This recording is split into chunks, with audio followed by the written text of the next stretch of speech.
والدین کسی کو مجبور کریں کہ تم یہ کام کرو اور وہ حکم اللہ کی نافرمانی کا ہو، اولاد ایسے حکم پہ عمل کرنے کی پابند نہیں۔ جیسے آج کل اکثر گھروں میں، بہت سارے گھروں میں یہ مصیبت ہوتی ہے کہ ماں اپنے بیٹے کو مجبور کرتی ہے کہ بیوی کے ساتھ اس نے سلوک نہ کرو۔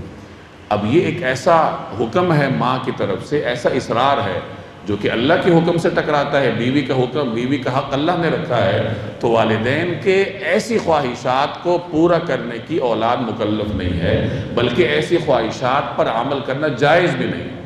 اگر کوئی والد اپنے بیٹے کو حکم دیتا ہے کہ اپنی بیوی کو طلاق دو، تو بیٹا اس حکم پر عمل کرنے کا پابند نہیں ہے، بلکہ اس کے لیے جائز ہی نہیں ہے کہ بلا وجہ وہ اپنی بیوی کو طلاق دے۔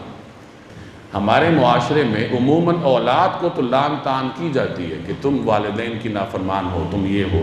والدین کو کوئی نہیں پوچھتا کہ وہ اولاد کے ساتھ کیسا سلوک کرتے ہیں۔ تو دونوں طرف توجہ ہونی چاہیے کہ جہاں اولاد کو لعنت ملامت کی جاتی ہے کہ اپنے والدین کی اطاعت کرو، وہاں والدین سے بھی باز پرس ہونی چاہیے، ان کے بھی گلے پر ہاتھ ڈالنا چاہیے کہ تم اپنی اولاد کے ساتھ کیسا سلوک کرتے ہو۔ کتنی خواتین ہیں، کتنی مائیں ہیں کہ جن کی غلط حکمت عملی نے ان کی اولاد کی زندگی حرام کی ہوتی ہے۔ کتنے والدین ایسے ہوتے ہیں کہ جن کی وجہ سے ان کے بیٹے گھر چھوڑ دیتے ہیں۔ تو آپ مجھ سے زیادہ جانتے ہیں اپنی سوسائٹی میں، لیکن ہمارے ہاں اس کے خلاف کوئی بات کر نہیں سکتا کیونکہ والدین کا تقدس ہوتا ہے۔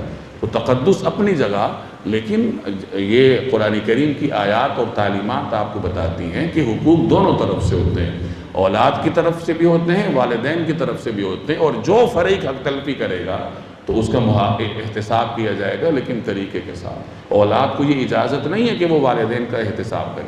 یہاں آیت میں نے سنائی نا کہ اطاعت تو نہ کرو، لیکن نافرمانی کھول کر نہ کرو، بلکہ پھر بھی اپنا سر جھکا کر ان کے سامنے رہو۔